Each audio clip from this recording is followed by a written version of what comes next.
If you've got $5, I'll quit right now. Otherwise, take your homeless self back to the sidewalk. Derek Halverson flicked the bill from his wallet, letting it drift down in front of Elias Boone's worn boots like trash. A few customers laughed. Someone muttered, "Why do they even let them in here?" The security guard's hand pressed against Elias's shoulder, guiding him away from the teller line as if he were contagious. Derek leaned closer, mint on his breath, contempt in his eyes. "This bank wasn't built for people like you." Elias didn't reach for the money. He lifted his eyes instead, to the name carved in stone above the marble wall, while the man humiliating him had no idea he was standing on the legacy Elias built. Before continuing, comment where in the world you are watching from, and make sure to subscribe because tomorrow's story is one you can't miss. The midday sun streamed through Bright Riverbank's tall windows, casting long shadows across the polished marble floor. Elias Boone shuffled into the busy lobby, his worn coat hanging loose on his thin frame. A battered leather folder was tucked carefully under his arm, its edges frayed from years of use. From behind the glass walls of his corner office, Derek Halverson's eyes narrowed as he watched the elderly man take his place in line. The regional manager adjusted his silk tie, lips curling with distaste, as he noticed several well-dressed customers giving Elias a wide berth.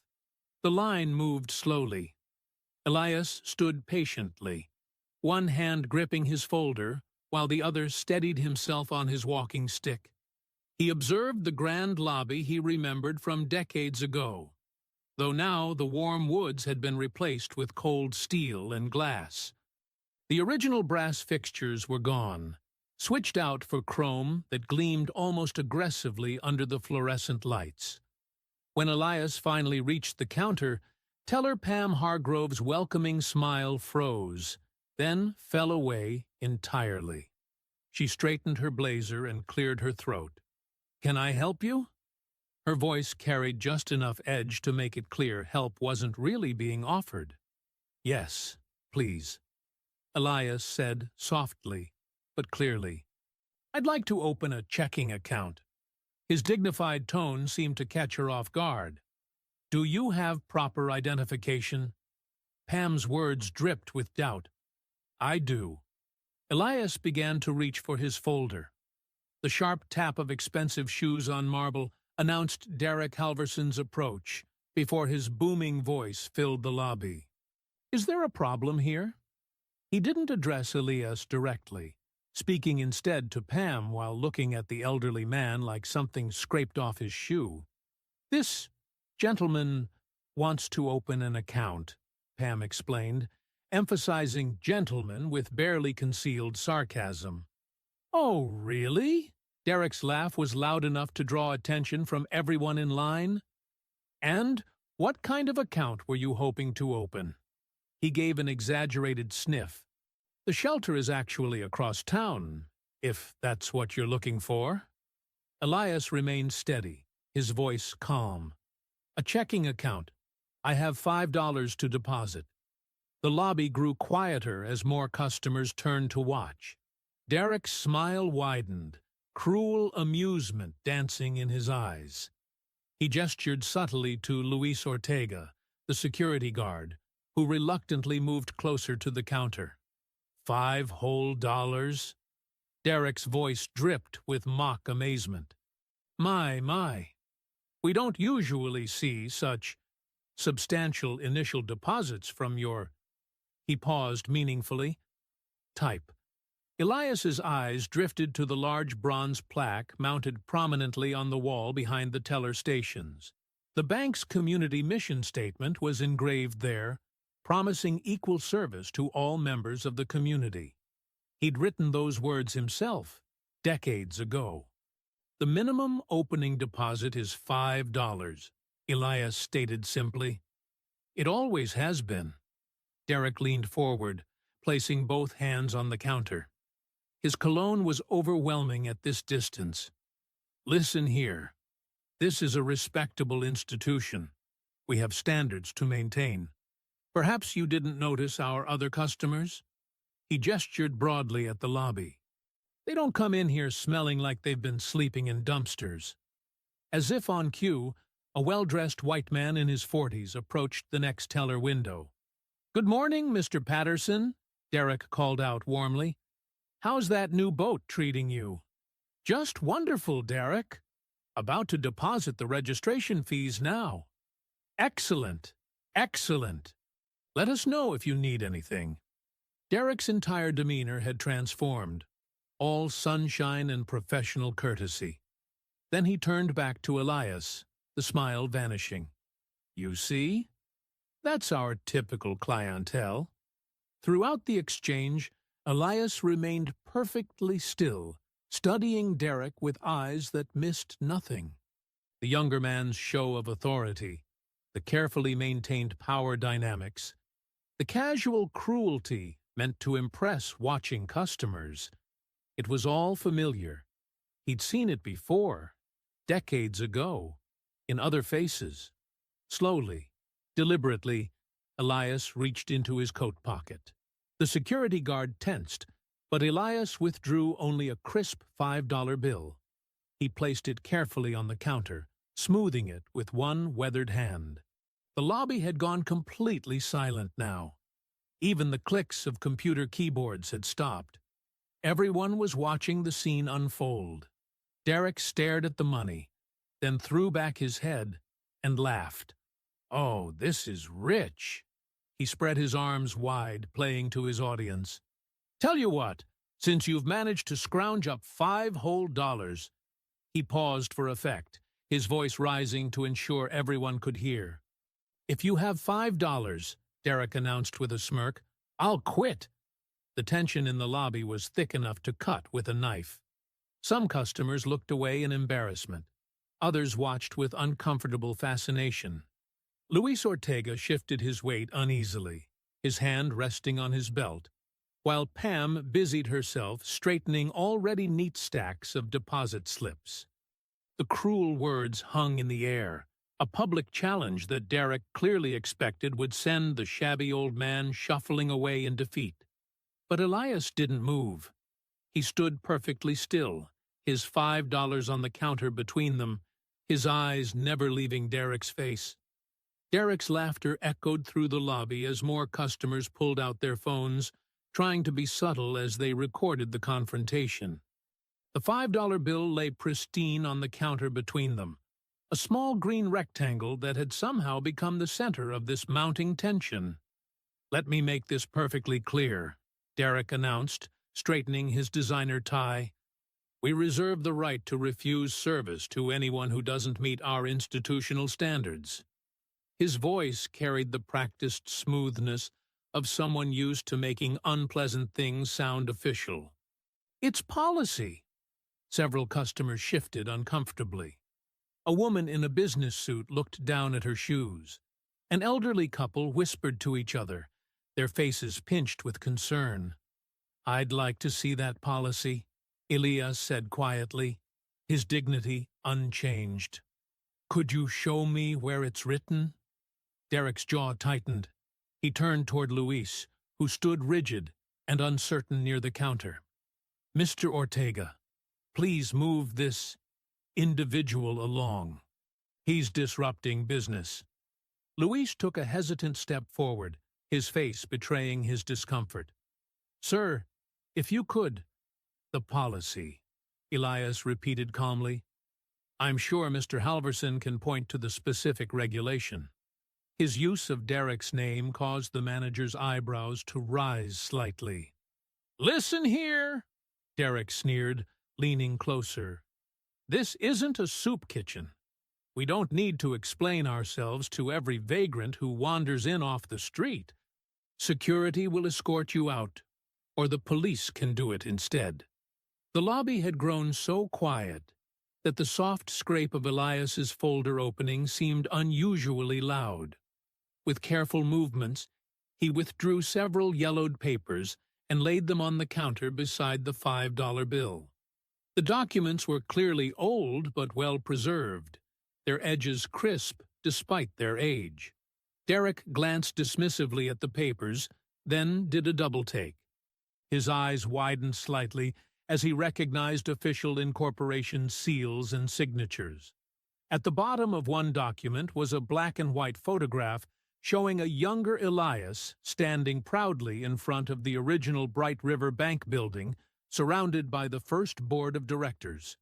"Clearly, these are fake," Derek announced, but his voice had lost some of its certainty. "Sir, if you're confused about—" Bright River Bank was originally called River Valley Savings and Trust, Elias interrupted softly. The first branch was at 1242 Mason Street, now demolished. Article 7, Section 3 of the original charter includes specific protections for founding members, including— He recited the exact legal language of a clause that made Derek's face go pale. Pam's fingers flew across her keyboard, her hands trembling slightly as she accessed the bank's internal records. The line behind Elias had grown longer, but no one complained. People leaned forward, phones still recording, as the scene unfolded. "That's quite enough," Derek snapped, reaching for the documents. "These obvious forgeries—" "Please don't touch those," Elias said with quiet authority. "They're originals." More employees had gathered behind the counter now, watching the confrontation with growing unease. A young loan officer whispered something to her colleague, who shook his head in disbelief. Pam's sharp intake of breath cut through the tension. Her screen displayed an old employee file, one that had been buried deep in the system but never deleted. There was no mistaking the younger version of Elias in the profile photo or the title beneath it. Boone Elias, founder. Mr. Halverson. Pam's voice shook slightly as she turned the monitor toward him. "He's in our records." Derek's face hardened as he stared at the screen, his carefully maintained expression of authority cracking around the edges. The same information was now displayed on several other employee terminals as curious staff members searched the database.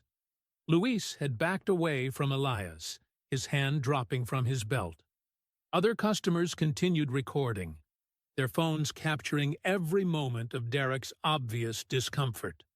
The power dynamic in the lobby had shifted palpably, like air pressure dropping before a storm. The $5 bill still sat untouched on the counter, but now the worn leather folder beside it carried the weight of history. Elias stood exactly as he had before, leaning slightly on his walking stick, watching Derek with eyes that had seen decades of banking practices unfold in this very building. A young mother in line hugged her child closer, witnessing the scene. An older businessman closed his portfolio, all thoughts of his deposit forgotten as he watched. The usual sounds of a busy bank, shuffling papers, clicking keyboards, murmured conversations, had all ceased, leaving only the soft hum of the air conditioning and the barely audible sound of phone cameras recording. Derek's knuckles whitened as he gripped the edge of the counter, his expensive watch catching the fluorescent light. The careful facade of authority he'd cultivated was crumbling, and everyone in the lobby could see it. His earlier mockery hung in the air like a boomerang, spinning back toward him with increasing speed. The documentation on the counter seemed to mock Derek's previous arrogance. The incorporation papers, the founding photograph, the signatures that had shaped this institution, they all testified to a history he'd ignored, a legacy he'd disrespected. His face had transformed from smug superiority to rigid hostility as the truth became undeniable. Pam's whispered words had shattered his control of the situation, and now Derek stood frozen, trapped between his earlier cruelty and the growing realization of exactly whom he had tried to humiliate. Derek grabbed Elias's elbow, his fingers digging in with unnecessary force. "Step into my office," he commanded through clenched teeth. The lobby had become uncomfortably silent, watching the confrontation unfold like a slow-motion car crash. Luis trailed behind them, his security badge catching the fluorescent light. His dark eyes darted between Derek and Elias, clearly torn between his duty and his conscience. The young guard's hand rested uneasily on his belt as Derek practically dragged Elias toward the manager's desk. "Sit," Derek ordered, pointing to a chair. When Elias remained standing, Derek's face flushed darker. "Fine. You claim to be Elias Boone? Prove it. Show me current identification." Elias reached into his worn coat pocket with deliberate slowness. He produced a weathered wallet, removing an old driver's license. The plastic was scratched, the photo faded, but the name and face were clear enough. Next came a yellowed letter, signed by the original board of directors, thanking Elias for his visionary leadership. Derek snatched both items, examining them with exaggerated skepticism. His manicured fingers left smudges on the old license. These could be fakes. Anyone could forge. "Call Harold Whitmore," Elias suggested quietly. "He'll remember me." Derek's eyes narrowed, but he reached for his desk phone. He punched in numbers with sharp, angry jabs, putting the call on speaker. The ring echoed through the tense office. Whitmore, speaking. The voice that answered was smooth and cultured, carrying the weight of authority. "Mr. Whitmore, this is Derek Halverson at the downtown branch. We have a situation." Derek's tone had shifted to something more deferential. "There's someone here claiming to be Elias Boone." A heavy pause filled the line. When Whitmore spoke again, his voice carried a dismissive chuckle. "Elias Boone? That's unexpected and quite impossible." "Hello, Harold," Elias said clearly. Another pause, shorter this time. "Ah, I see." Whitmore's voice hardened slightly. "Mr. Boone sold his interests in this institution many years ago. If someone is there claiming otherwise, they are either confused or not well." Derek's confidence visibly grew with each of Whitmore's words. "He has some old documents, which mean nothing," Whitmore cut in smoothly. "The sale was completely legal. All shares were transferred. If this person is disrupting business, you should handle it appropriately." "Thank you, sir." Derek's smile had turned predatory. He ended the call and stood, straightening his suit jacket. "You heard Mr. Whitmore. You have no standing here." Through the glass walls, customers were still watching, phones still recording. A young woman in business attire was typing rapidly on her phone, uploading what she'd captured. The video would be viral before the hour was out. "This man," Derek announced loudly as he stepped back into the lobby, "is trespassing. He's disrupting legitimate business with false claims." He turned to Luis. "Please escort him from the premises, for everyone's safety." Luis shifted uncomfortably, his dark eyes meeting Elias's. "Sir, I don't think—" "Are you refusing to do your job?" Derek's voice carried a clear threat. "Because that can be addressed immediately." Luis's shoulders slumped slightly. He had rent due next week, a sister in college. "Please come with me, sir," he said quietly to Elias. More phones appeared as Luis gently took Elias's arm. The contrast between Luis's careful touch and Derek's earlier roughness was stark. Elias didn't resist. He moved slowly but steadily toward the exit, his eyes drawn again to the mission statement mounted on the wall. The words seemed to mock the scene. "Serving our community with integrity since 1978. Elias studied them as if measuring the distance between promise and reality, between what he'd built and what it had become. The automatic doors slid open, letting in a blast of hot air. Traffic noise flooded the lobby, cars honking, buses hissing, the city moving relentlessly forward. Derek stood watching, arms crossed, victory etched in his stance. But before stepping out, Elias turned. His movements were unhurried as he leaned closer to Derek. The manager instinctively pulled back, but Elias's words reached him clearly. "I didn't come for $5. I came for accountability." The harsh sunlight swallowed Elias's figure as he stepped outside. The automatic doors whispered shut behind him, leaving Derek standing in the artificial cool of the lobby. The $5 bill still lay on the counter where it all began, now surrounded by scattered papers and forgotten transaction slips. Luis remained by the door, his posture rigid with discomfort. Other employees pretended to be busy, but their movements were mechanical, distracted. The customers who had witnessed everything were still frozen in place, their phones gradually lowering as the scene concluded. Derek tugged at his tie, trying to project authority despite the sweat beating at his temples. He cleared his throat. "Next customer, please," he called out, as if nothing unusual had happened. But his voice carried a slight tremor that hadn't been there before. The young woman who had uploaded the video was now showing it to the person next to her. Their whispered conversation carried just far enough. "Did you see how he treated that old man? And he's the founder?" A rustle of movement spread through the lobby as people began sharing the video, forwarding it, posting it to social media. The story was already spreading beyond these walls, beyond Derek's control. The artificial quiet of the bank lobby felt like the eye of a growing storm.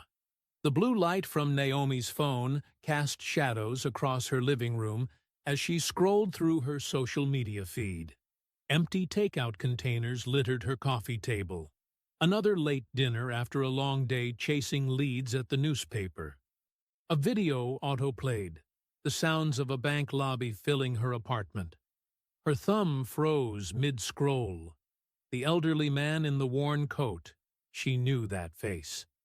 Even through the shaky phone footage, she recognized the dignified tilt of his chin, the careful way he held himself.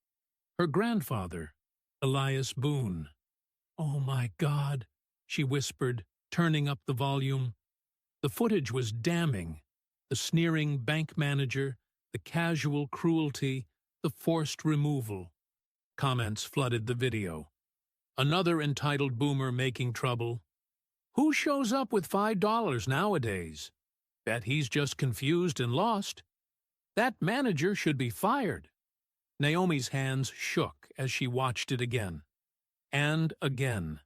5 years since she'd last seen him. 5 years of believing he'd abandoned their family, walked away from everything he'd built.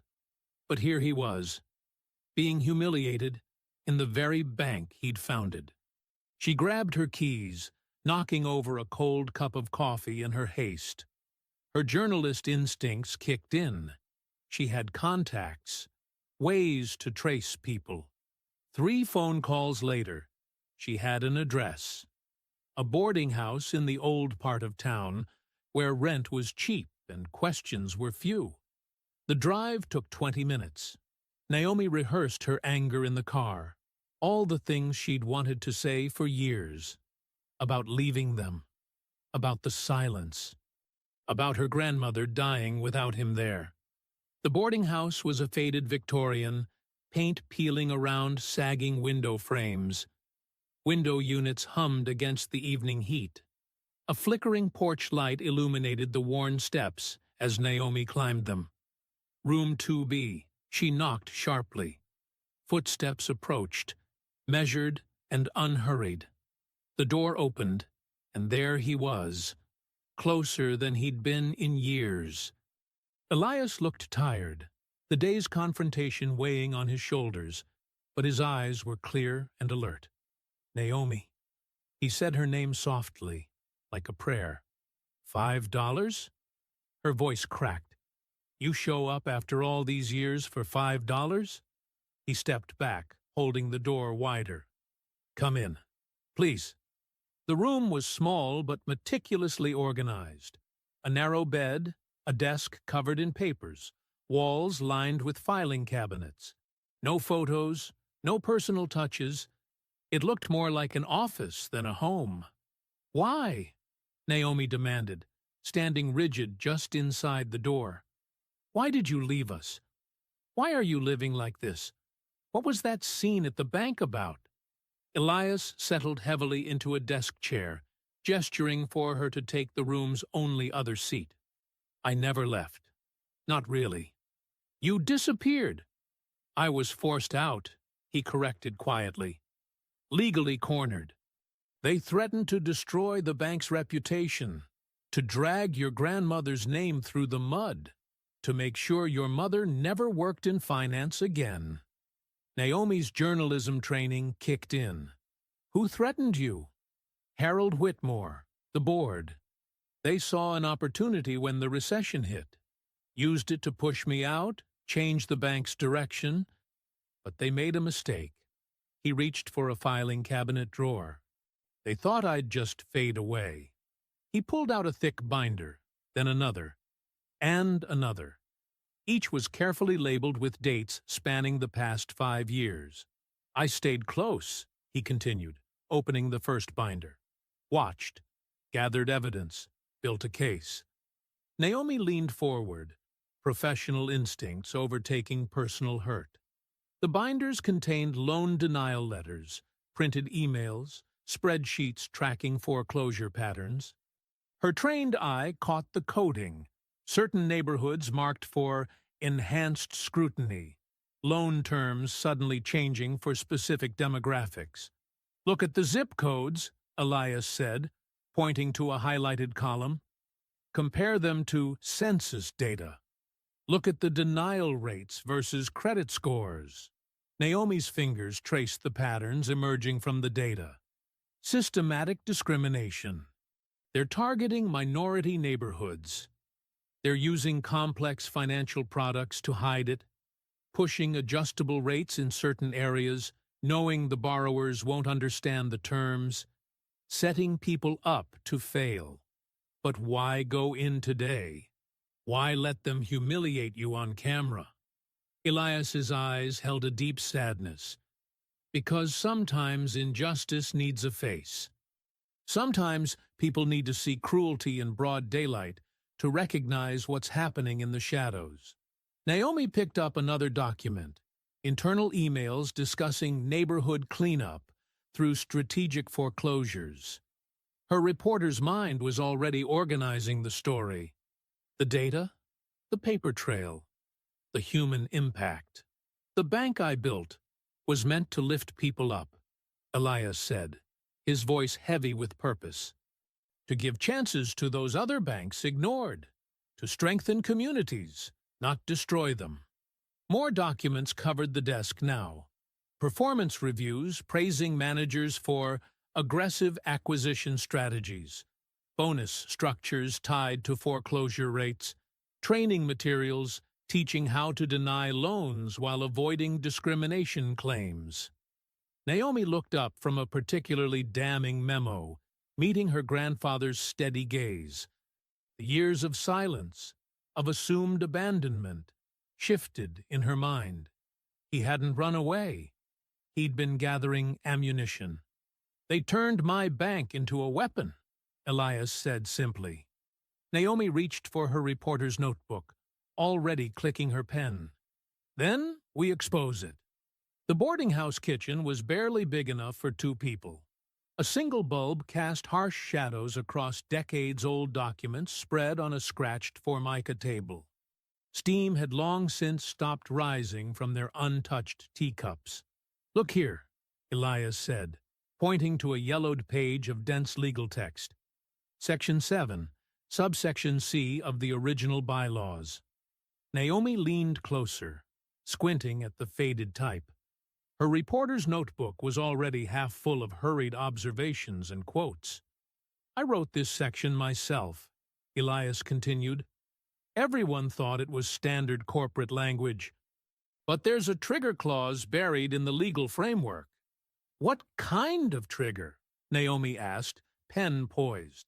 If founding ownership rights are violated through proven fraud, all modern amendments to the corporate structure become void. Control reverts to the original Articles of Incorporation. Elias tapped the paper. In other words, everything they've built since forcing me out could collapse. And you wrote this, knowing they might try to push you out? Elias smiled sadly. I wrote it, hoping I'd never need it. But banking isn't just about money. It's about power. I'd seen too many community banks swallowed up, turned into profit machines. I needed insurance. Naomi scanned another document, this one detailing the current board structure. But they'll fight back, hard. They already are. Across town, in a sleek downtown office building, Derek Halverson paced in front of a large screen displaying faces in multiple video windows. Harold Whitmore's legal team looked grave in their separate boxes. "This is a disaster," Derek snapped. "That video is everywhere. Do you know how many calls I've had to field?" "Calm down, Mr. Halverson," said Patricia Morton, lead counsel. Her voice crackled through expensive speakers. "We're implementing containment protocols." Containment? He's the founder.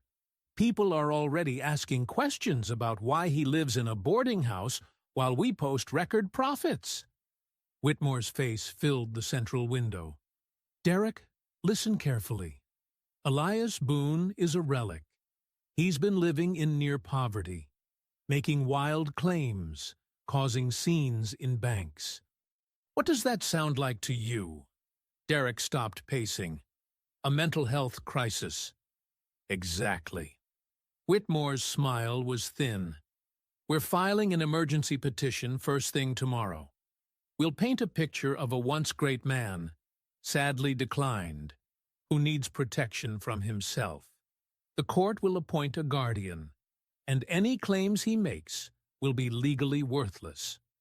"And his granddaughter?" Derek asked. "She's a reporter. A journalist chasing conspiracy theories about her mentally unstable grandfather? That's not credibility. That's desperation."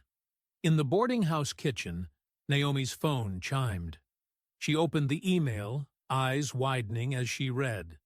"Someone from legal just sent this," she said. "Anonymous account. They're going to petition for emergency guardianship. Call you mentally unfit." Elias nodded, unsurprised.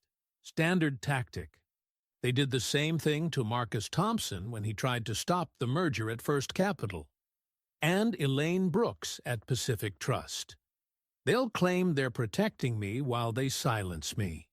How are you so calm about this?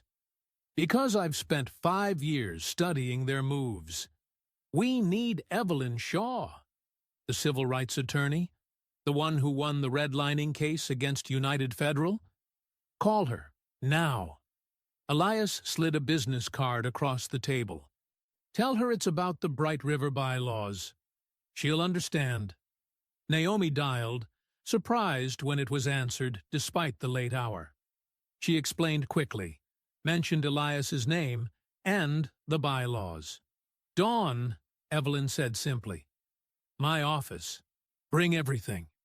They worked through the night, organizing documents into clear timelines.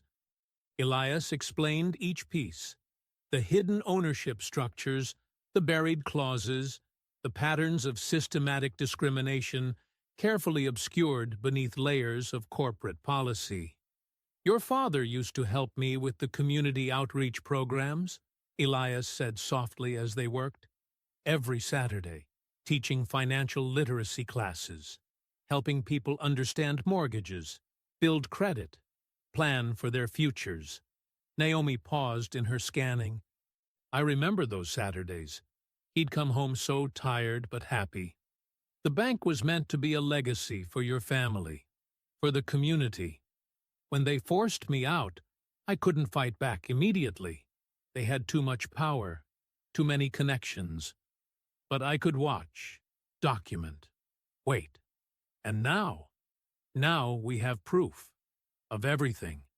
Elias gestured at the organized stacks of evidence. They think they can discredit me, paint me as confused, unstable. But facts don't become less true just because of who presents them. A soft sliding sound interrupted them. Both turned toward the door, where white legal papers peeked through the gap underneath. Elias walked over slowly, picked up the documents.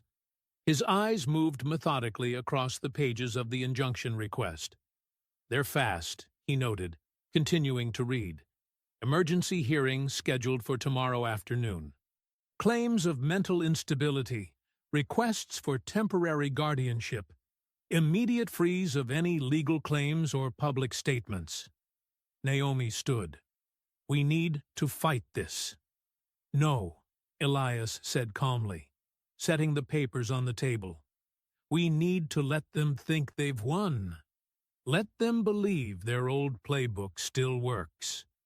He looked at the injunction request again, his expression not worried but resolute. Now it begins. The single bulb flickered overhead, casting long shadows across the evidence of decades of corruption, waiting to be exposed. The sun was barely creeping over the horizon when Naomi's car pulled into Eddie's Diner parking lot. The neon "Open" sign buzzed faintly in the pre-dawn gloom. Inside, only 2 booths were occupied, one by a sleepy truck driver and the other by a distinguished-looking black woman in her mid-60s, already working through a stack of legal papers. Evelyn Shaw didn't look up as Naomi and Elias slid into the vinyl booth. She finished annotating her current page, then raised sharp eyes that missed nothing. You look exactly the same, Elias, she said, her voice carrying quiet authority.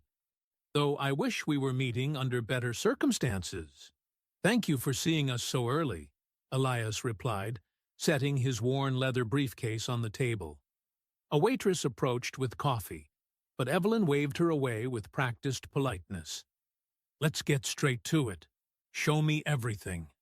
Elias began methodically laying out documents in precise chronological order. It started in 1998.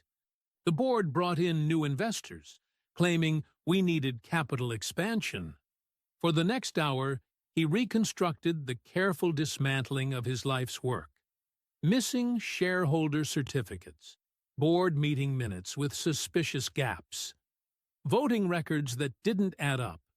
Through it all, Evelyn took rapid notes, occasionally asking razor-sharp questions that cut straight to legal vulnerabilities. And here's where it gets interesting, Elias said, pulling out a yellowed document. The original articles of incorporation included a founder protection clause that supersedes subsequent amendments if fraud is proven, Evelyn finished, eyes gleaming. I remember when you wrote that. Everyone thought you were being paranoid. I was being prepared, Elias corrected quietly. Naomi pulled out her laptop, bringing up social media metrics. The video from yesterday has over 200,000 views already. Comments are overwhelmingly supportive of Grandpa, angry at the bank. Local news is starting to pick it up. Evelyn's expression grew serious. They'll try to control the narrative, make Elias look confused, delusional, paint you as an angry granddaughter spreading conspiracy theories. They'll weaponize respectability, suits versus street clothes, corporate polish versus a boarding house address.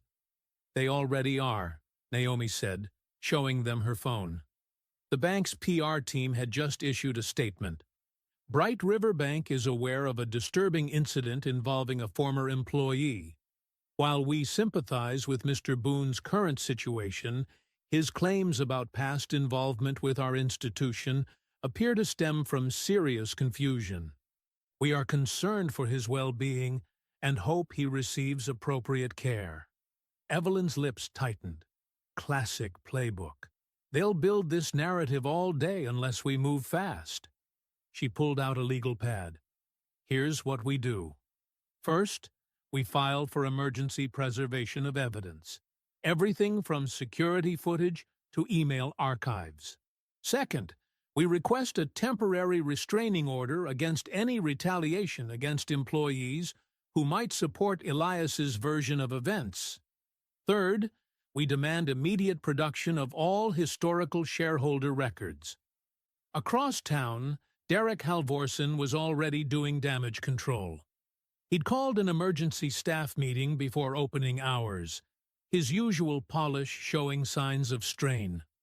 Listen carefully, he told the assembled employees. Yesterday's incident was unfortunate. Mr. Boone is clearly a troubled individual who needs help. Corporate HR will be providing statements for you to sign, confirming his aggressive behavior. Pam Hargrove, the teller, shifted uncomfortably. But he wasn't aggressive at all. He was actually very polite. The statement simply confirms that his presence was disruptive to normal business operations. Derek cut in smoothly. We're helping him, really, making sure he gets proper care. Luis Ortega stood at his usual post by the door, security uniform crisp despite his sleepless night. When the HR representative approached with his statement, he read it carefully. This says, I observed threatening gestures and hostile behavior, he said slowly. That's not what happened. Derek's smile didn't reach his eyes. Luis, you're an excellent employee. It would be a shame if this situation affected your performance review. Your mother still depends on our bank's health insurance, doesn't she? Luis felt his jaw tighten, but said nothing. At her newspaper, the City Chronicle, Naomi strode directly to her editor's office.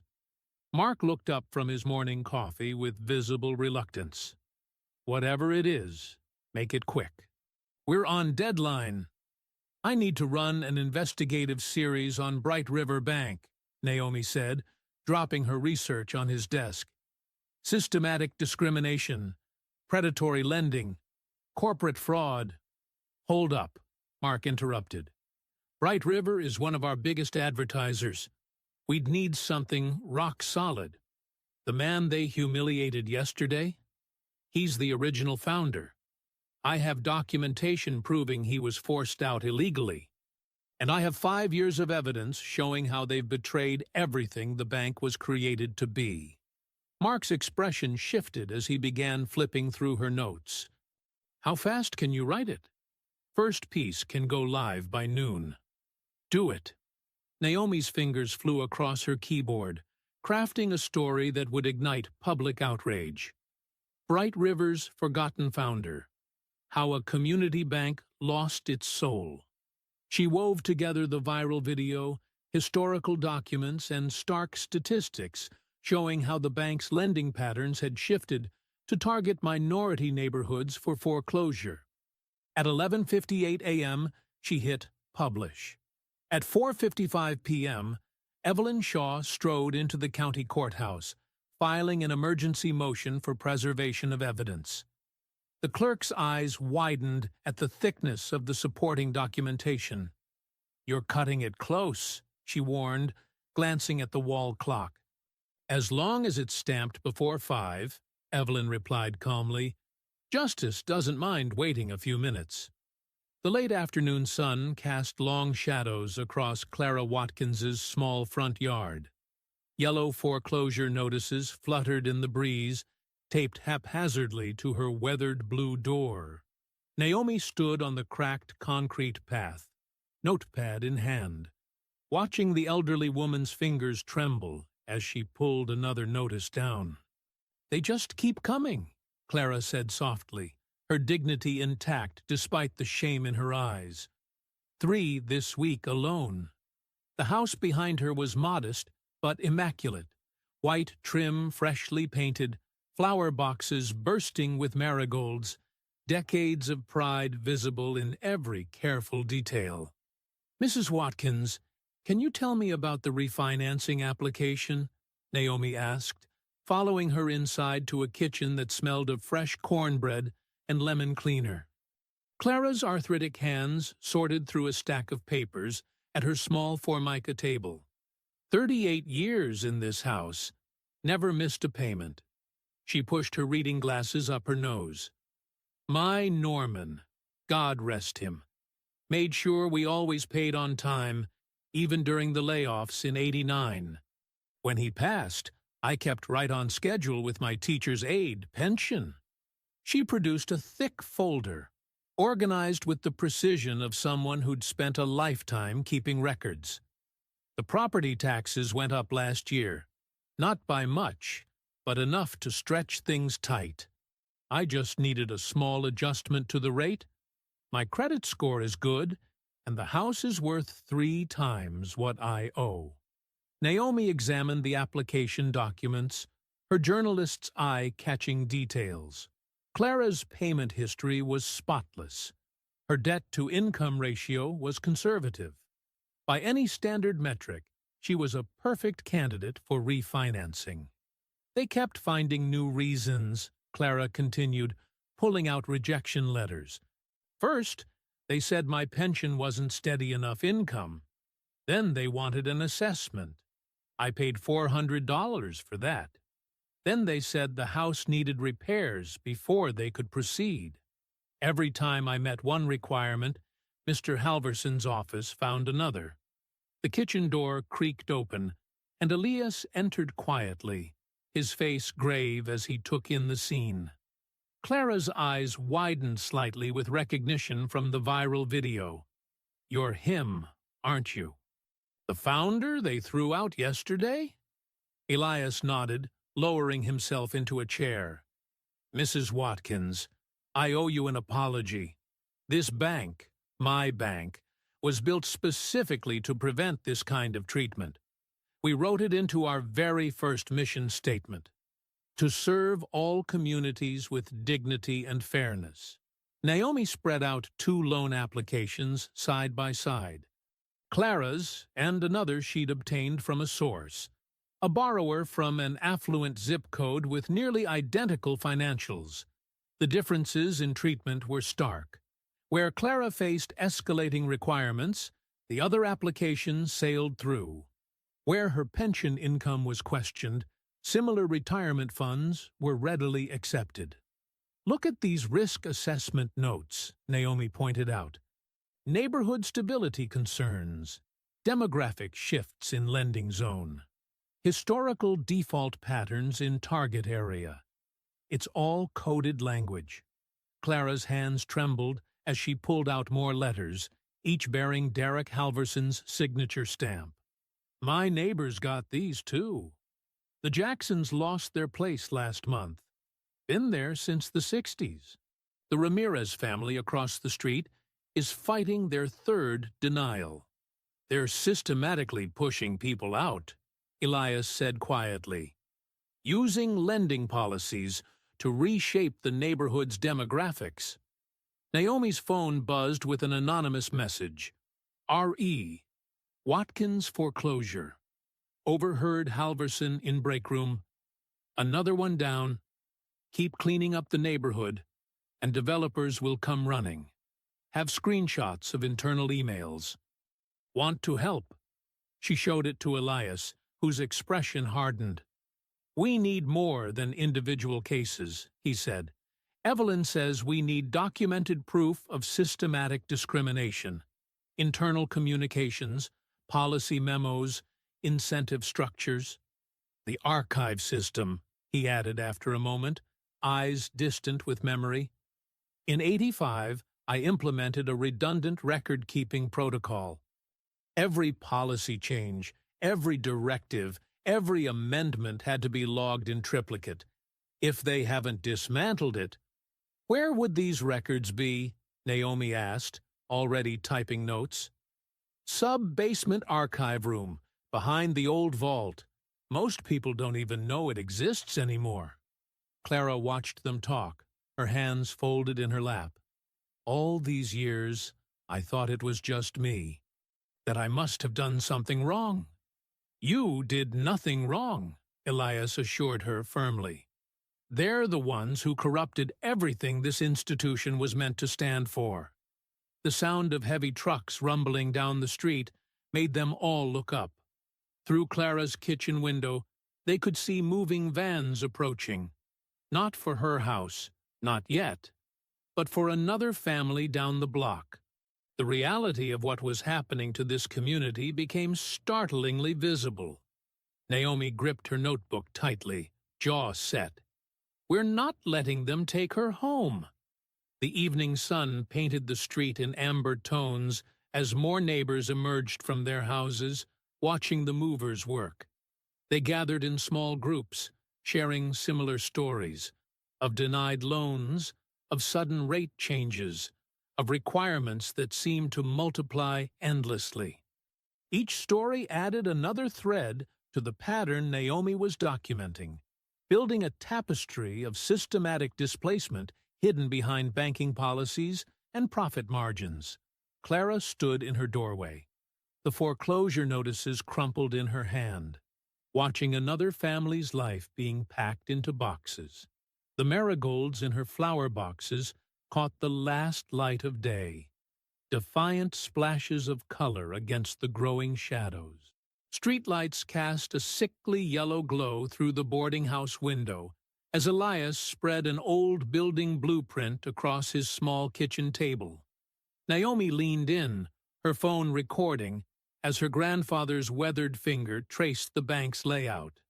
The archive room wasn't on any public plans, Elias explained, his voice soft but clear. We built it here, behind the original vault. He tapped a seemingly blank space on the blueprint. The entrance is disguised as a maintenance closet. Most employees walk past it every day without knowing. Naomi scribbled notes, her journalist's instincts firing. Why hide it? Not hiding, protecting. Elias straightened in his chair, eyes distant with memory. After the savings and loan crisis in the 80s, I saw how easily records could disappear when convenient. So we created a secure space, climate-controlled, with triple redundancy for every document.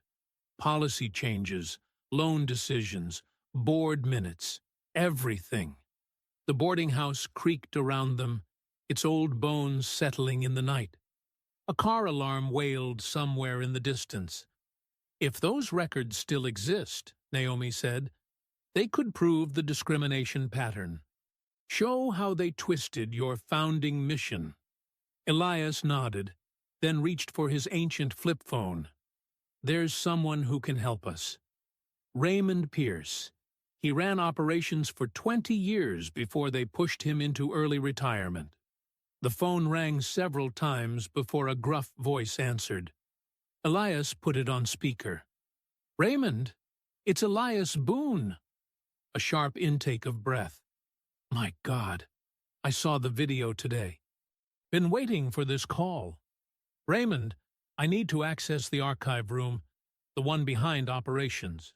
Still there, far as I know. They tried converting it to storage a few years back, but that special ventilation system you installed made it too complicated. They just locked it up instead. Naomi leaned forward. Mr. Pierce, this is Naomi Boone. I'm writing about what's happening at the bank. Would you be willing to help us? A long pause. Your grandfather built something special, young lady. Watching them tear it apart piece by piece, Raymond's voice hardened. Meet me across from the bank at dawn. I know the maintenance schedule when the cameras reset. While they planned, across town in his luxury apartment, Derek Halverson paced before his laptop, Harold Whitmore's face filling the screen. Find something on the girl, Whitmore ordered. Past articles, retractions, complaints, anything to discredit her reporting. Already on it, Derek replied. And I'm handling the security guard situation. Luis Ortega. He's been reluctant to sign our version of events. Pressure him. Everyone has something to lose. Derek ended the call and pulled up the staff files. Luis's employment record showed a sick mother, medical bills, a modest apartment he could barely afford. Perfect leverage. Back at the boarding house, Naomi refreshed her news feed. Her first article had exploded online. Bank founder emerges to fight discrimination. Comments poured in from other customers sharing similar stories. "Look at this," she showed Elias. "The Watkins case isn't isolated. People are coming forward from all over the city." Elias studied the screen, his face tight with controlled anger. They didn't just corrupt the bank's mission. They turned it against the very people it was meant to protect. "We'll need legal grounds to access those archives," Naomi said. "Already handled," came a voice from the doorway. Evelyn Shaw stood there, briefcase in hand, looking sharp despite the late hour. "Court-approved request for specific document categories. They'll have to grant access or face contempt charges." The night wore on as they refined their plan. Evelyn prepared legal arguments while Naomi drafted her next article.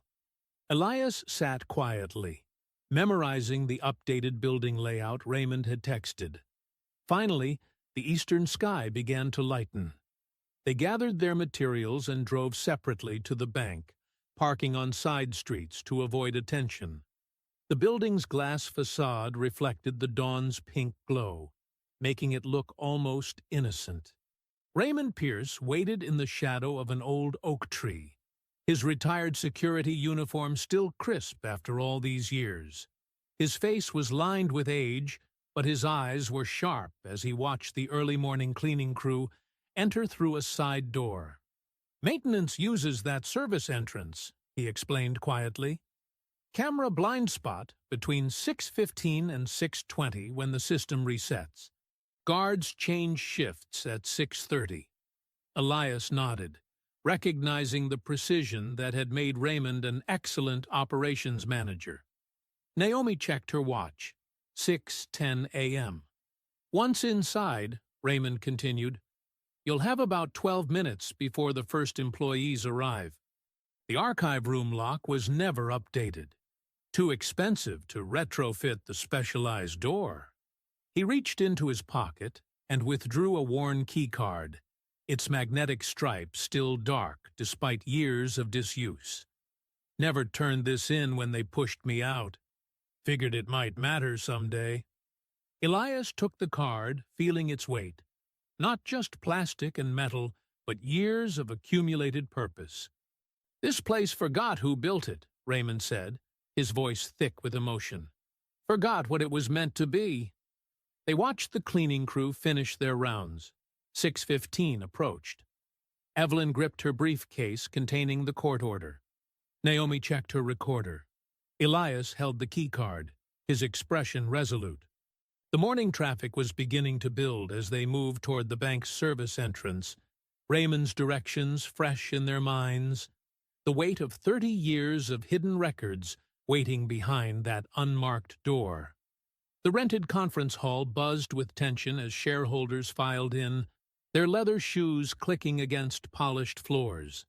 Sunlight streamed through tall windows, casting long shadows across the mahogany table, where Elias Boone sat quietly, his worn coat a stark contrast to the suits surrounding him.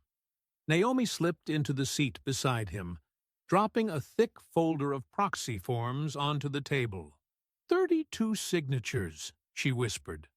Small shareholders from the early days. Most didn't even know they still had voting rights. Elias nodded, his eyes fixed on Harold Whitmore's empty chair at the head of the table. Derek Halverson paced near the coffee station, his usual swagger dampened by nervousness. Evelyn Shaw arranged legal documents with military precision, each tab color-coded and annotated. The room filled with murmurs as board members recognized Elias, some averting their eyes, others staring openly. At precisely noon, Harold Whitmore swept in, flanked by 2 corporate attorneys. His silver hair caught the light as he took his seat, offering the room a practiced smile that didn't reach his eyes. "Before we begin," Whitmore announced, "I must note this meeting's unusual nature. Nothing unusual about shareholders exercising their rights," Evelyn cut in, her voice carrying the weight of decades in courtrooms. "My client holds valid proxy votes." Derek shifted uncomfortably as Naomi began distributing packets to each board member. Inside were loan denial statistics, color-coded by neighborhood demographics. Clara Watkins's case sat on top, her perfect payment history highlighted in yellow. "The numbers speak for themselves," Naomi stated, standing to address the room. "Denial rates in minority neighborhoods are triple those in comparable white areas. But it gets worse." She pulled out her phone, playing an audio clip of Derek boasting about cleaning up neighborhoods through aggressive foreclosures. His face reddened as his own voice filled the room. Elias spoke for the first time, his quiet tone drawing everyone's attention. "I founded this bank to serve all people equally. These documents show systematic discrimination." A younger board member flipped through the packet, frowning. "These denial patterns? They're rather stark." "Meaningless correlations," Derek interrupted, but his voice cracked slightly. Evelyn stood, presenting a motion for immediate oversight. "Given the evidence of discriminatory practices, we move for an independent review committee."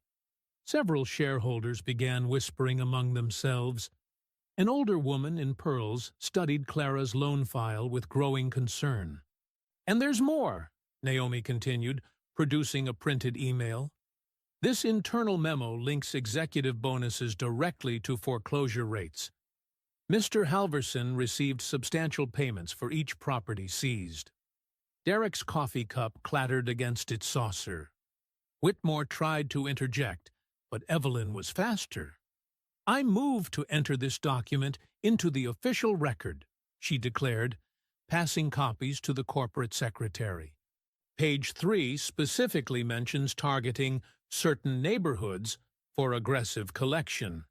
The room temperature seemed to drop as shareholders digested the implications. A board member removed his glasses, polishing them nervously. Elias carefully opened his original copy of the bank's bylaws. Section 7, paragraph 4 states clearly, "Upon presentation of credible evidence of systematic ethical violations, shareholders may vote to establish an emergency review panel."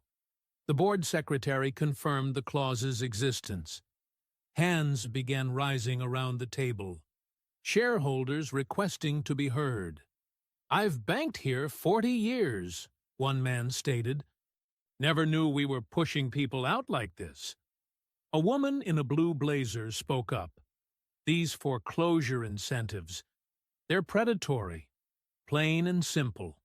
The meeting chair's gavel shook slightly as more voices joined in. Derek loosened his tie, glancing desperately at Whitmore. Naomi watched the room's mood shift, hope rising in her chest. Decades of discrimination were finally coming to light. Even longtime Whitmore allies appeared shaken by the evidence. Elias's hands remained steady as he gathered his documents. For a moment, justice felt within reach.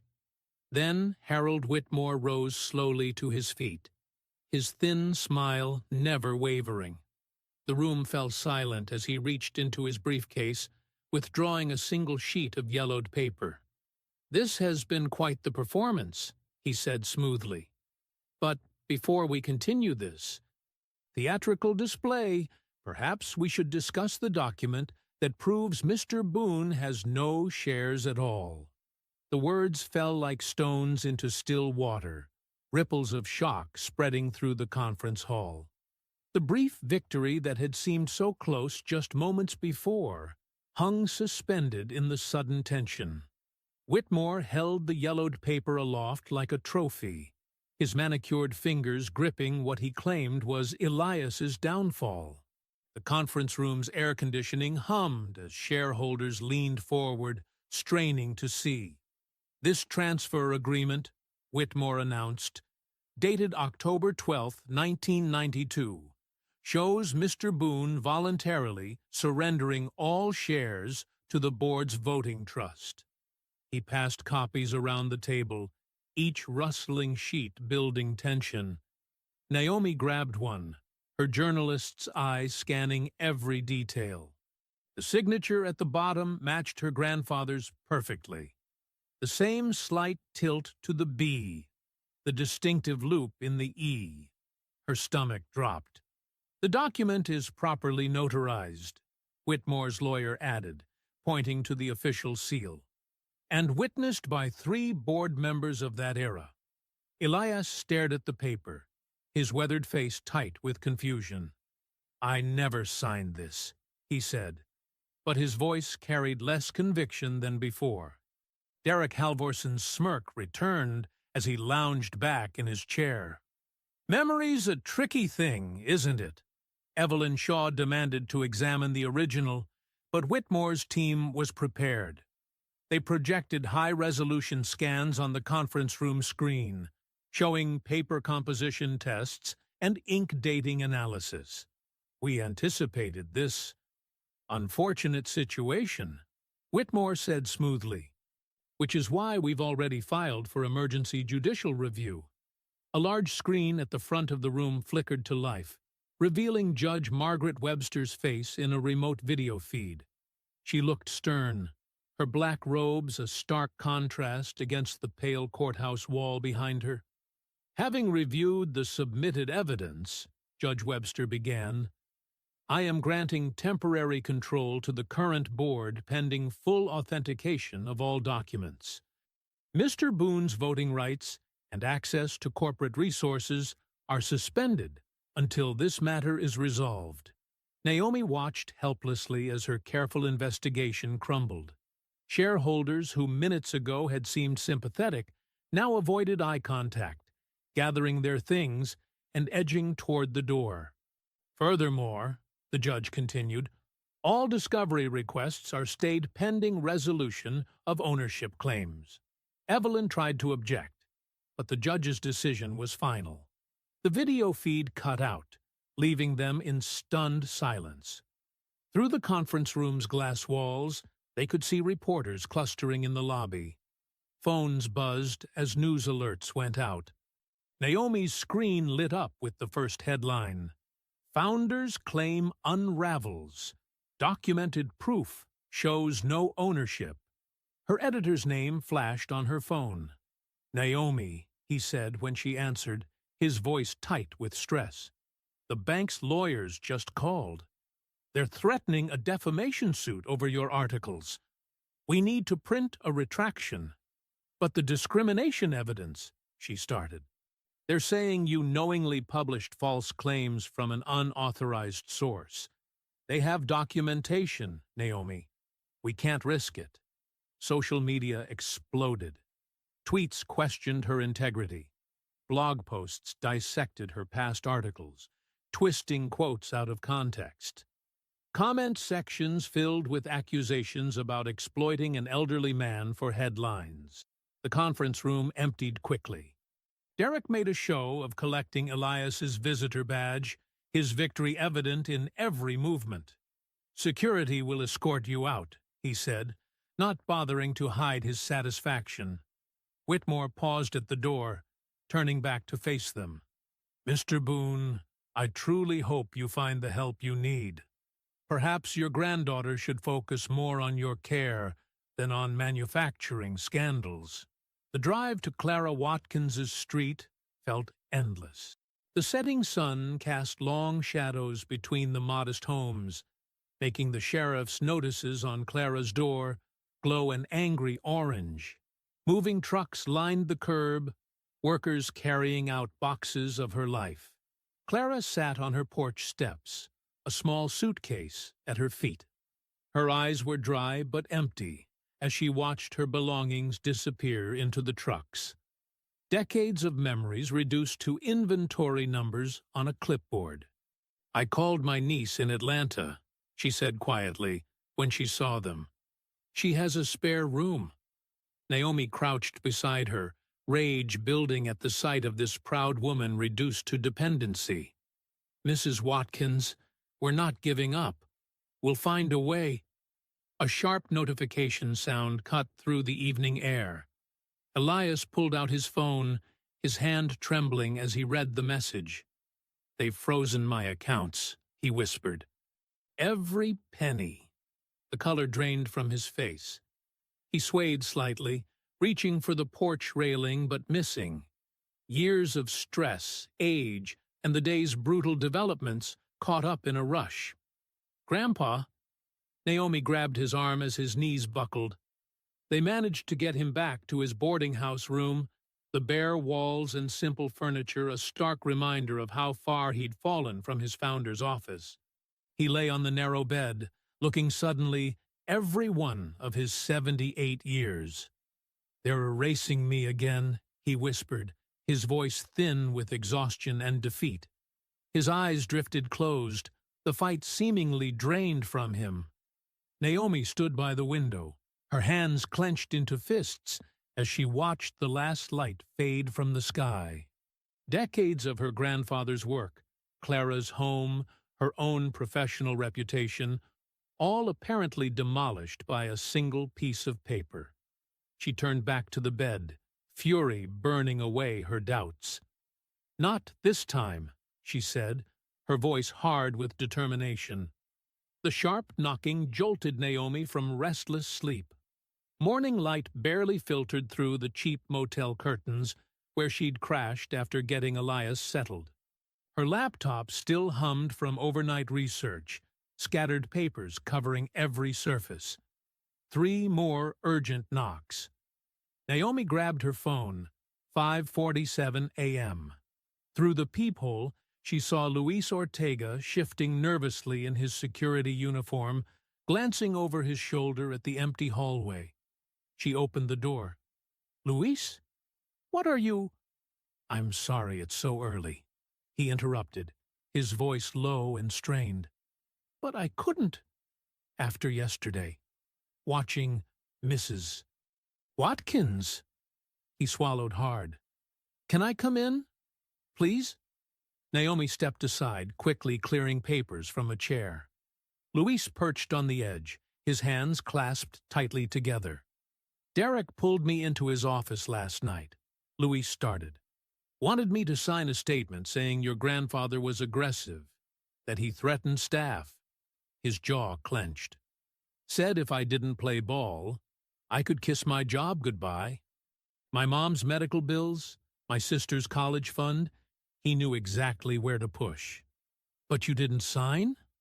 Naomi reached for her recorder, then hesitated, waiting for permission. Luis nodded at the device. "Record everything.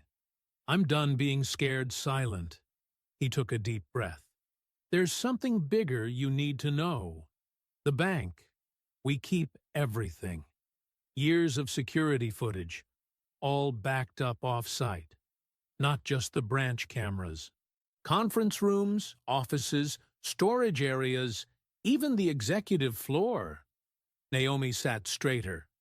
"How far back?" "Policy says 7 years minimum, but the actual archives go back to when they first installed digital systems in the early 2000s. Monica in IT trusted me with supervisor access codes last year when she was on medical leave." He pulled out a small notebook. "I wrote them all down, plus the vendor name and server locations." "And Derek doesn't know you have this access?" Luis shook his head. "It's buried in the system permissions. But yesterday, I overheard him on the phone with someone, laughing about Whitmore's old tricks and how it worked before." His expression darkened. "Then this morning, they posted an emergency notice about accelerated document shredding for storage efficiency." Naomi was already dialing. Despite the early hour, Evelyn Shaw answered on the second ring. "They're destroying evidence," Naomi said without preamble. "Not if we move fast," Evelyn replied. "Is your witness willing to make a sworn statement?" "Yes," Luis said firmly, loud enough to carry through the phone. "Get to my office." I'll have a court reporter ready. We need this documented before they can pressure him to recant. Naomi ended the call and turned to Luis. This is serious. Are you absolutely sure? I watched them force that old lady out of her home. Luis stood, straightening his uniform. My parents lost everything in a bad loan once. I won't be part of that system anymore. Naomi grabbed her laptop, then paused. We should get my grandfather. He might know something about the storage contracts.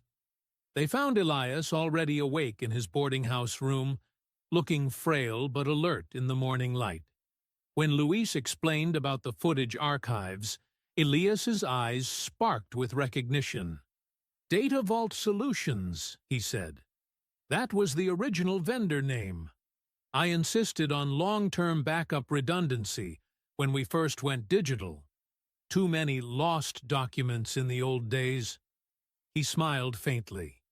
Check under their subsidiary, Secure Archives Limited.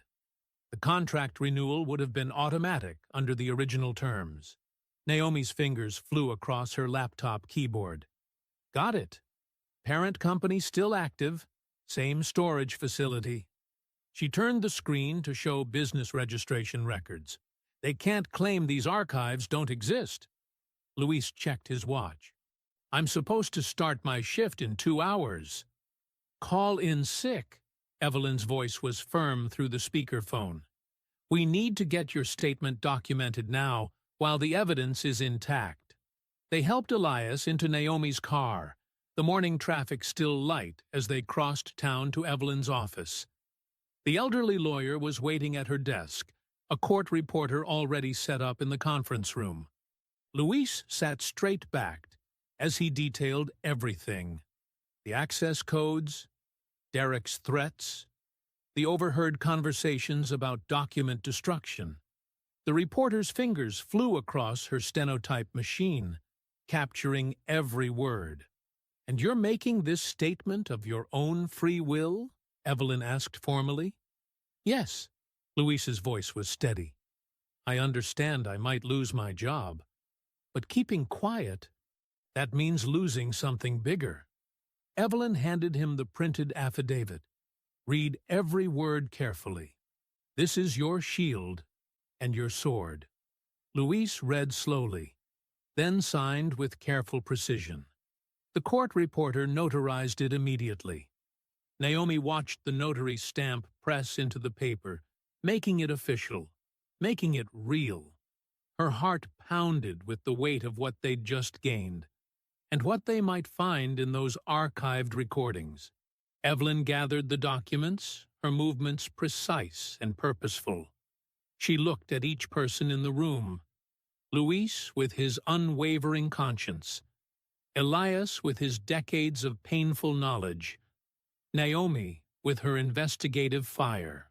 Now we hunt the truth, Evelyn said, holding up the notarized affidavit. With proof they can't bury. The small house on Maple Street looked exactly as Naomi remembered from childhood visits.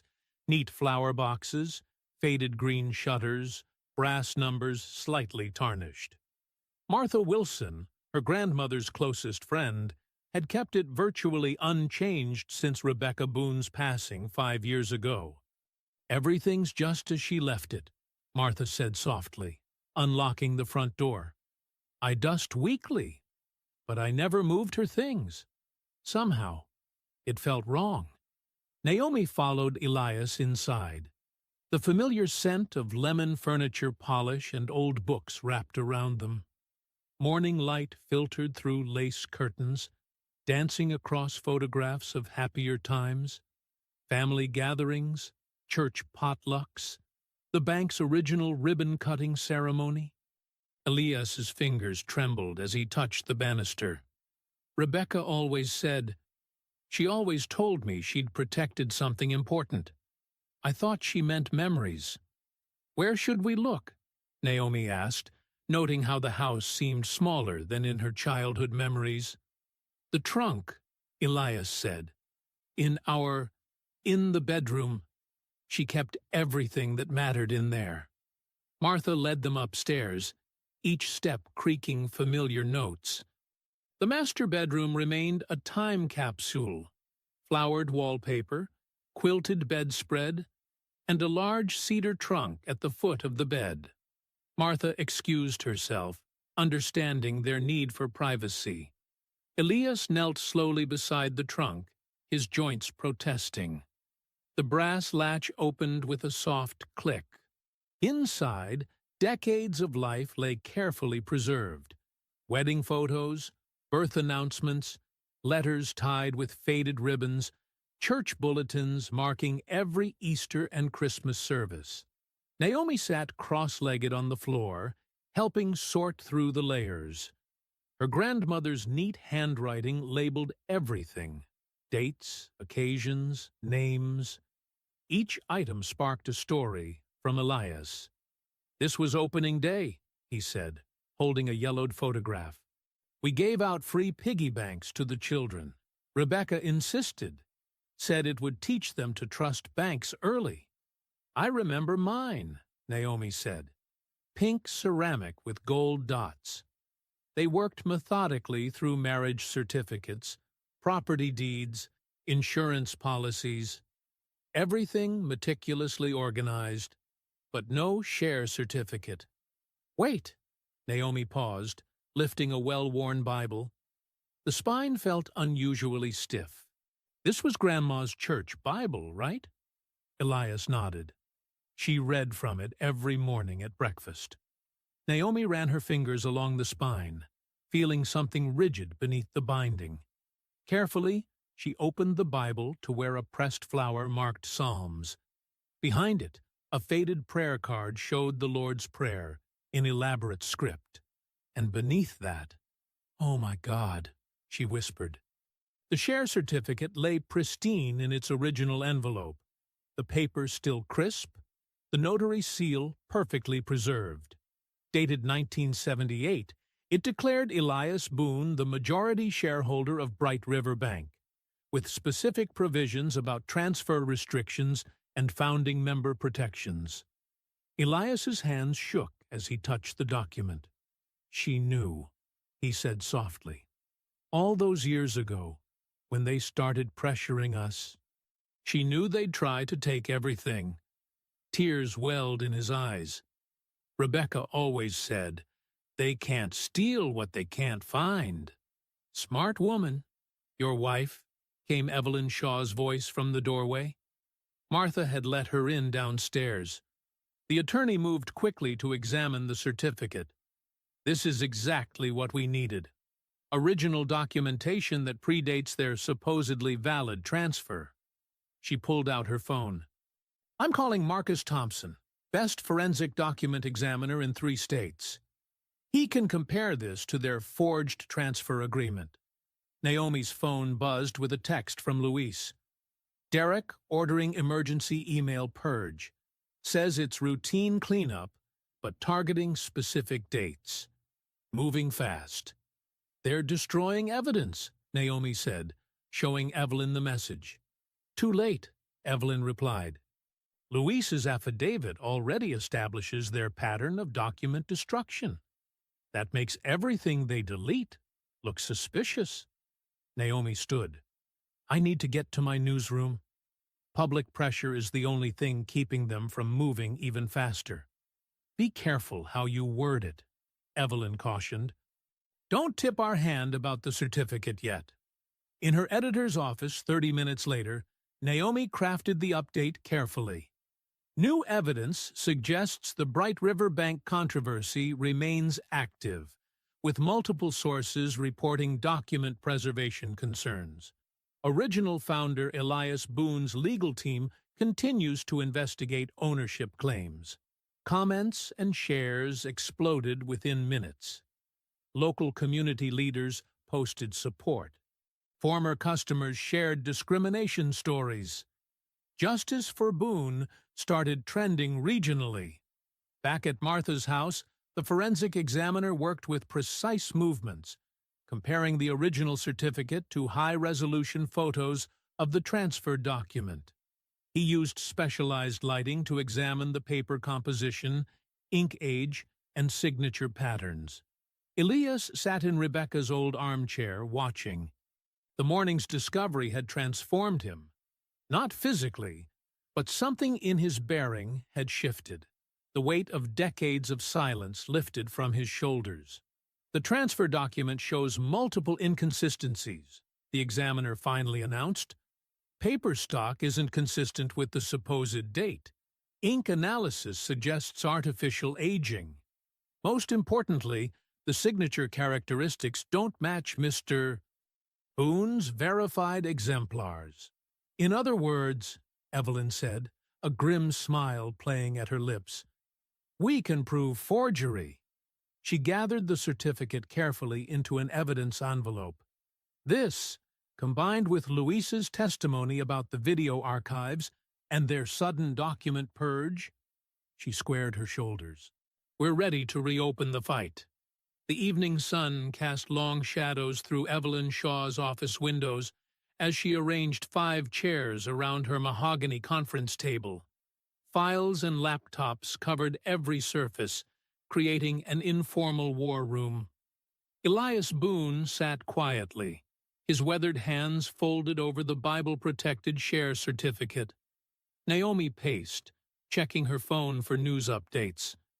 Luis Ortega arrived straight from his shift, still in his security uniform, followed minutes later by Raymond Pierce, who carried a thick folder of his own. Let's build this timeline precisely, Evelyn said, uncapping a marker at the whiteboard. We need every detail documented, every connection clear. Raymond spoke first, his voice heavy with old anger. It started in '98. Whitmore had just joined the board. Everything changed. Sudden policy reviews, new lending metrics. The pressure came in waves, Elias added, eyes distant with memory. First subtle, then overwhelming. They called emergency meetings at odd hours, always with urgent papers requiring immediate signatures. Naomi typed rapidly on her laptop, cross-referencing dates. The bank's public records show a major structural reorganization that year. Heavy transfer of voting rights. December 12, 1998, Raymond said suddenly, sitting straighter. I remember because it was my wedding anniversary. Whitmore kept Elias late, insisted on reviewing routine documentation about branch operations. Luis pulled out his tablet, fingers moving quickly through security system archives. The old camera system logged everything by date and room. Even if they deleted footage, metadata remains. He paused, eyes widening. Here, December 12th, 1998, Conference Room B, 9:47 p.m. to 11:23 p.m. Multiple entries. The metadata proves they were there, Evelyn noted, writing rapidly. If we can access those backup tapes through Discovery. There's more, Luis said. The system tagged document processing events. Every time papers went through the scanner or copier, it logged it. That night shows 17 separate scanning events. Naomi leaned forward. How many documents did they claim Elias signed that night? 3, Raymond answered. I saw the file myself the next day. 17 scans, 3 documents, Evelyn mused. They were testing his signature, making multiple copies until they got what they wanted. Elias nodded slowly. They kept saying the light wasn't right. The scanner was acting up. I remember being so tired. Classic coercion setup, Evelyn said, adding notes to the timeline. Isolation, fatigue, urgency. They manufactured pressure to force compliance. Luis pulled up another screen. The backup tapes are stored at Secure Vault Services on Wilson Avenue. Company policy requires 30-year retention for all executive-level meetings. Which means the footage still exists, Naomi said, excitement building. We can prove Whitmore orchestrated the whole thing. Evelyn turned from the whiteboard. Luis, I need a detailed affidavit, about the security systems, backup protocols, and metadata retention. Raymond, your eyewitness account of that period is crucial. We'll file for emergency production of those tapes. Naomi's phone buzzed. Another leak from inside, she said, reading quickly. Derek's quarterly reports. They tracked foreclosure rates by neighborhood demographics. Look at these bonus structures. Higher payouts for properties in specific zip codes. The same areas they redlined for loans, Elias said quietly. They denied mortgages, then profited from the foreclosures. Evelyn's fingers flew across her keyboard. This adds another layer. We can request federal review based on securities fraud indicators, systematic discrimination, falsified documents, hidden incentive structures. We need to force them into the open, Naomi said. Make them defend these practices publicly. The Founder Protection Clause, Elias said, touching the share certificate gently. I wrote it specifically for this scenario. Proven fraud against founding ownership triggers an immediate shareholder review. Raymond nodded. I remember when you added that clause. Whitmore fought against it, said it was unnecessary. Now we know why, Evelyn said. We file the emergency motion tonight, demand an emergency board meeting tomorrow. While they're defending themselves publicly, the regulators get everything, Naomi finished. The forged transfer, the security footage metadata, the bonus structures. Luis checked his watch. I can get the complete metadata logs before midnight. They don't know I have this level of system access. Evelyn began assembling documents into clear sections. Timeline evidence, sworn statements, security records, financial data. We hit them from multiple angles simultaneously. They can't bury everything at once. Elias sat calmly, watching the activity around him. The others noticed how he seemed to grow more centered, more assured, as the pieces came together. This was his bank, his rules, his foresight from decades ago finally serving its purpose. Walk me through the Founder Clause again, Evelyn said. We need the invocation to be word perfect. Elias recited from memory, his voice steady. Upon presentation of clear evidence indicating fraudulent action against founding ownership, all current board actions are suspended, pending full shareholder review. No transfer of assets or voting rights may occur until resolution. Simple, clear, and legally binding, Evelyn noted. You built a trap door they never saw coming. The room worked in focused silence for the next hour. Raymond organized historical records. Luis extracted and formatted security logs. Naomi prepared press statements. Elias reviewed every document, adding context from his original tenure. At 11:42 p.m., Evelyn finished the final paragraph of the emergency motion. The attachment list ran for 3 pages: affidavits, evidence logs, financial records, and the crucial share certificate documentation. She looked up at the group, her cursor hovering over the File button on the court's electronic submission system. Once this goes in, there's no turning back, she said. They'll fight with everything they have. Good, Naomi said fiercely. Let them. Evelyn pressed File. The system chimed, confirming receipt. She turned to the others and said simply, Tomorrow, they won't control the room anymore. Morning sunlight streamed through the towering windows of Bright River Bank's executive boardroom, illuminating the tension-filled space. The massive mahogany table stretched the length of the room, surrounded by leather chairs occupied by board members, legal teams, and select shareholders. Their faces reflected varying degrees of concern and curiosity. Harold Whitmore sat at the head of the table, his usual composed demeanor showing slight cracks around the edges. His fingers drummed quietly on the polished surface. Derek Halvorsen stood near the window, watching news vans gather in the parking lot below, their satellite dishes reaching skyward like metal flowers seeking the sun. "This is a waste of time," Derek muttered, adjusting his expensive tie. "We should shut this down before—" The double doors opened. Elias Boone entered first, walking slowly but with unmistakable purpose. His worn coat had been replaced with a pressed suit that seemed to carry decades of dignity. Naomi followed, carrying a leather briefcase filled with documents, her journalist's notebook tucked under her arm. Evelyn Shaw completed the trio, her legal folders organized with military precision. The room's atmosphere shifted immediately.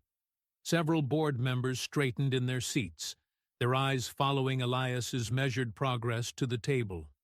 Luis Ortega, already seated in the witness area, nodded slightly in acknowledgement. "Mr. Boone," Whitmore said, his voice carefully modulated, "this meeting is unnecessary. We've already established—" "Actually," Evelyn interrupted, placing her files on the table with a sharp snap, "we've established nothing yet." She removed the Bible-protected share certificate and accompanying forensic analysis, sliding them toward the board secretary. "These documents require immediate entry into the official record." The secretary, a thin woman named Margaret, examined the certificate with trembling hands. "This appears to be an original Class A founding share document, dated 1978. "Because it is," Elias said quietly, his voice carrying unexpected strength. "The same shares you claimed I transferred away." Evelyn produced another document. "The forensic analysis confirms this certificate's authenticity. Additionally, we have proof that the alleged transfer document is a forgery." Whispers rippled through the room. A young board member leaned forward, adjusting his glasses. "What kind of proof?" "Perhaps Mr. Ortega should explain," Evelyn suggested, nodding to Luis. Luis stood, his security uniform stark against the business attire surrounding him. "I was instructed by Mr. Halvorsen to sign a false statement about Mr. Boone's behavior. When I refused, he threatened my job." He paused, gathering courage. "But that's not all. Our security archives contain metadata from the night the supposed transfer occurred." Derek's face flushed red. "This is ridiculous. You can't—" "We can, and we have," Evelyn said. She nodded to Naomi, who connected a laptop to the room's projection system. The screen filled with security footage from decades ago. The date stamp clear. December 12th, 1998. The grainy video showed Conference Room B. A younger Whitmore loomed over a younger Elias, pushing papers across the table repeatedly. Staff members visible in the background turned away, deliberately avoiding the scene. The audio was muffled, but clear enough. "Sign it now, Elias. You don't have a choice." Whitmore surged to his feet. "Turn that off immediately. This is privileged." "Nothing about fraud is privileged, Mr. Whitmore," Evelyn stated, her voice cutting through his protest. "And the regulatory authorities agree. They're reviewing everything as we speak." The color drained from several faces around the table. A senior board member dabbed his forehead with a handkerchief. Naomi stepped forward, opening her notebook. "While we're discussing fraud, let's talk about Clara Watkins. 82 years old, perfect payment history, denied refinancing because of her zip code." She spread printouts across the table. "And she's not alone. These documents show systematic denial of loans based on neighborhood demographics, coupled with bonus structures rewarding foreclosures in those same areas."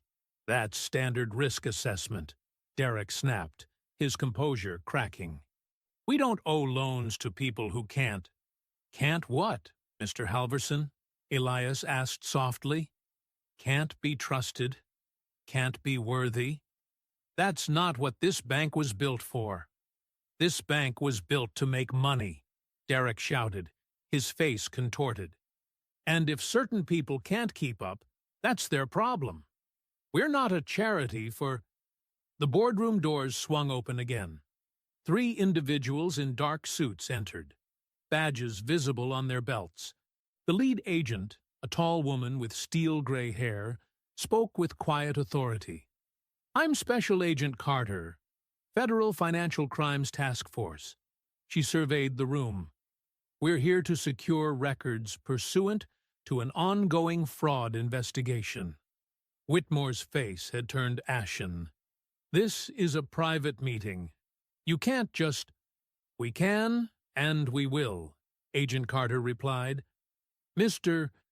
Whitmore, you're under investigation for securities fraud, document falsification, and conspiracy to commit financial discrimination." 2 more agents entered, carrying document preservation notices. Derek stumbled backward, bumping into the window. "This isn't happening," he whispered. The room erupted into controlled chaos. Board members huddled with lawyers. Phones emerged as panicked calls began. Through it all, Elias remained seated, watching calmly as federal agents moved efficiently around the space, securing computers and files. Luis stepped closer to Naomi and whispered, "I never thought I'd see this day." "That's why they didn't see it coming," Naomi replied, taking rapid notes as the scene unfolded. "They thought power meant they were untouchable." Evelyn gathered her files with practiced precision, a slight smile playing at her lips as she watched Whitmore being interviewed by Agent Carter. The evidence was overwhelming, the truth finally exposed to harsh fluorescent light.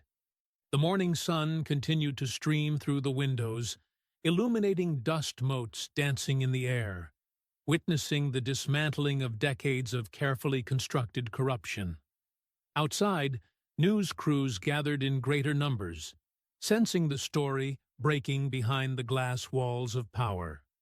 The afternoon sun cast long shadows across downtown as news crews clustered outside Bright River Bank's headquarters. Phones buzzed with breaking alerts. "Bank founder vindicated. Chairman Whitmore in custody." Security footage showed Whitmore being escorted to a waiting federal vehicle, his usual commanding presence diminished by handcuffs and shocked disbelief. Inside the executive floor, Derek Halverson packed his personal items into a cardboard box, his movements jerky and unfocused. The termination notice lay crumpled on his desk, words like "pending investigation" and "license review" standing stark against the letterhead. When security arrived to escort him out, his trademark smirk had vanished completely. Across town, Clara Watkins sat at her kitchen table, surrounded by a team of lawyers and bank officials. Her weathered hands trembled as she reviewed the documents before her. "So I can stay?" she asked, her voice barely above a whisper. "Yes, Mrs. Watkins," confirmed Elaine Brooks, the newly appointed head of the emergency restitution team. "Your foreclosure is immediately reversed. We're also adjusting your loan terms to what they should have been all along." She paused, genuine warmth in her voice. "You'll never have to worry about losing your home again." Clara pressed a hand to her mouth, tears welling up. The weight of months of fear and shame began to lift from her shoulders.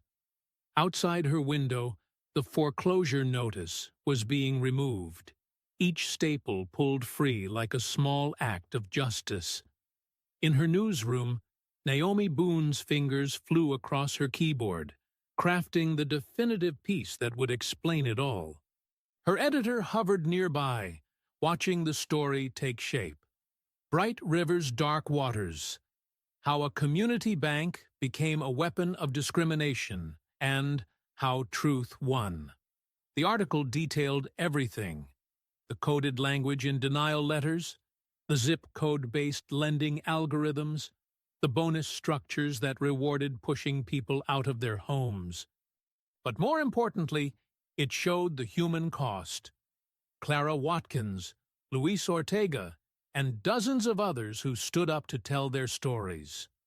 At headquarters, Elias Boone sat in the chairman's office he'd last occupied decades ago. The interim governance board had voted unanimously to reinstate him, their earlier resistance crumbling under the weight of evidence and federal oversight. The reforms begin immediately, Elias announced to the assembled executive team, his voice steady and clear. First, we establish an independent lending audit committee. Every denial will be reviewed for bias. Second, we create a community advisory board with real power, not just window dressing. He paused, making eye contact with each person in the room. Third, we set up a $50 million restitution fund for borrowers who were wrongfully denied or foreclosed upon. And fourth, we implement ironclad protections for employees who report misconduct.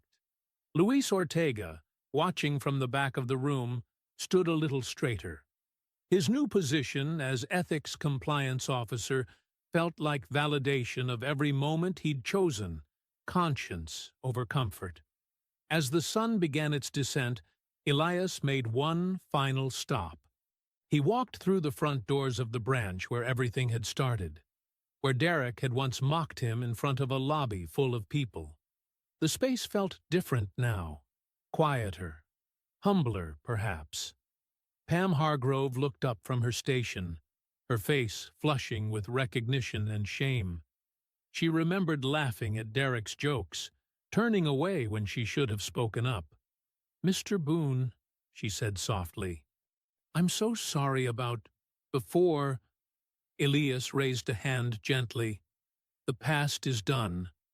What matters is what we do now." He approached her station as she opened the new account drawer with trembling fingers. The forms looked the same as they had that first day, but everything else had changed.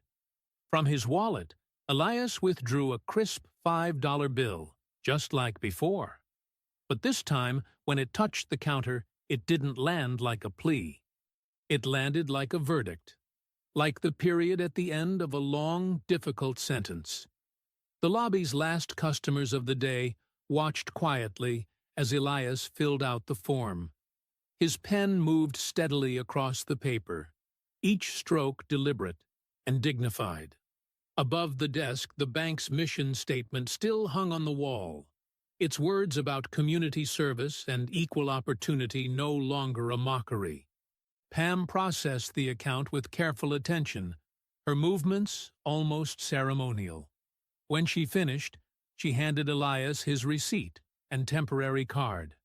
"Welcome to Bright River Bank, Mr. Boone," she said, her voice carrying a new understanding of what those words meant. Elias looked up at the mission plaque, then back at the lobby where he'd once been humiliated.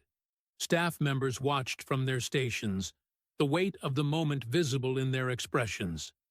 "We're building it back the right way," he said, his voice carrying just enough to reach those who needed to hear it. The automatic locks clicked behind him as he stepped out into the evening air.